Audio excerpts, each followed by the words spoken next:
Nah, contoh nih, Putri ingin makan mangga, tapi Putri ingin makan mangga dari hasil mencuri di pohon tetangga.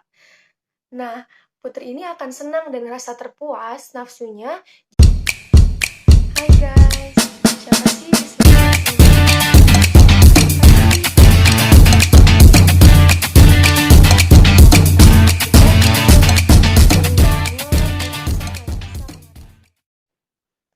Hai guys, siapa sih di sini yang sering bertanya-tanya, kenapa sih kita tuh nggak bisa menghadapi kenyataan dengan baik, nggak bisa mengatasi konflik batin, sering banget ngerasa nggak bisa mengatasi masalah sehingga stres, kepikiran, overthinking. Sering bertanya-tanya, kenapa sih kita tuh punya sifat yang kayak gini? Nah, permasalahan ini pernah dibahas dan dijelaskan oleh ahli psikolog asal Austria yaitu Sigmund Freud. Siapa sih Bapak Sigmund Freud ini? Sigmund Freud adalah seorang ahli psikolog asal Austria yang lahir pada tahun 1856.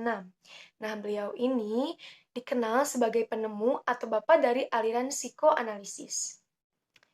Menurut Sigmund Freud, pikiran kita terbagi menjadi dua struktur, yaitu ada pikiran sadar dan pikiran bawah sadar.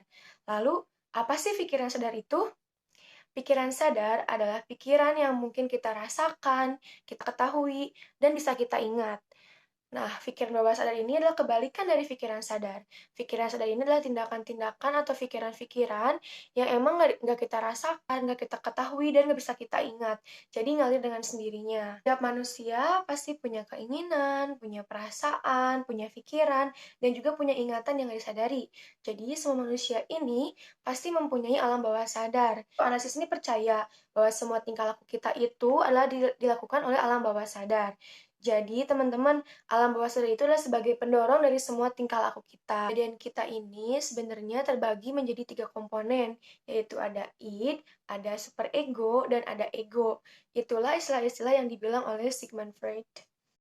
Nah guys, bicara soal id ini bisa disebut dengan prinsip kesenangan, yaitu dorongan dalam diri kita yang mempunyai peran sebagai insting atau nafsu yang paling dasar yang ada di dalam alam bawah sadar manusia.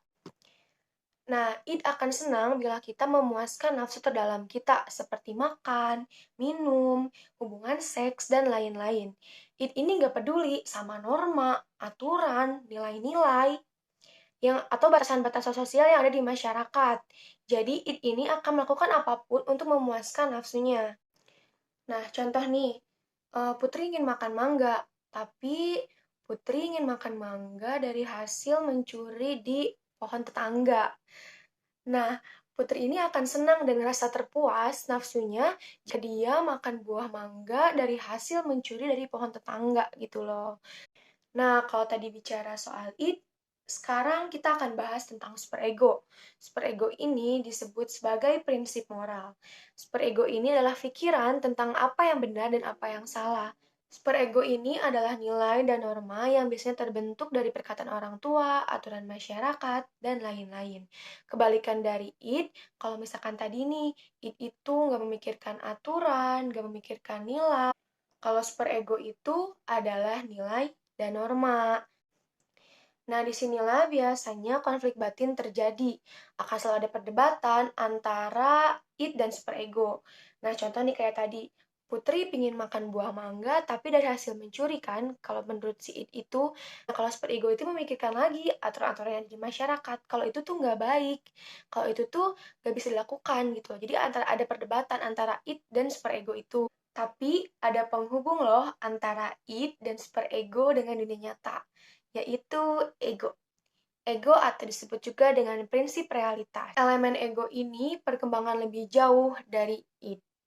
Jadi dengan adanya ego, semua keinginan-keinginan yang muncul bisa terpenuhi lewat cara yang bisa diterima dengan dunia nyata. Fungsi ego ini ada pada pola pikir sadar, prasadar, dan bawah sadar. Itu artinya elemen ini sangat penting untuk menghadapi dunia nyata. Ketika seseorang melakukan sesuatu dengan mempertimbangkan ego, itu artinya dia itu memperhitungkan untung dan ruginya dong dari sebuah tindakan itu. Dia tidak akan melakukan serta-merta sesuatu hal dengan seenaknya. Itu memperhitungkan untung dan ruginya dong dari sebuah tindakan itu. Dia tidak akan melakukan serta-merta sesuatu hal dengan seenaknya. Nah, seperti contoh yang tadi nih, Putri ingin makan buah mangga dari hasil mencuri dari pohon mangga tetangga. Namun berpikir lagi, benar nggak sih yang dilakukan gitu? Salah nggak sih? Nah, itu akan direalisasikan dengan ego, yaitu Putri nggak akan mengambil buah mangga dari hasil mencuri gitu, karena dia mempertimbangkan untung dan ruginya dari tindakan itu. Hubungan antara id, ego, dan superego ini bisa diibaratkan seperti kuda yang berlari di lintasan kuda. Id sebagai kudanya, superego sebagai lintasannya, dan ego adalah sebagai pengemudinya. Nah, kalau menurut Freud, gabungan dari ketiga ini bisa menghasilkan dua tipe orang. Yang pertama, mereka yang mampu menghadapi realita dengan baik, dan yang kedua, mereka yang nggak mampu menghadapi realita. Berarti itu egonya cenderung lemah. Id, ego, dan superego adalah elemen yang tidak terpisahkan. Ketiganya sangat dinamis dan saling berinteraksi dalam mempengaruhi perilaku dan sifat seorang individu. Sangat mungkin ketiganya itu menyebabkan ketidakseimbangan. Menurut Freud, ketidakseimbangan itu bisa menyebabkan seseorang sulit untuk menghadapi situasi atau permasalahan yang ada. Nah guys, sepertinya sudah cukup nih berbicara soal id, superego, dan ego. Mohon maaf bila ada kata-kata yang emang mungkin salah dan keliru.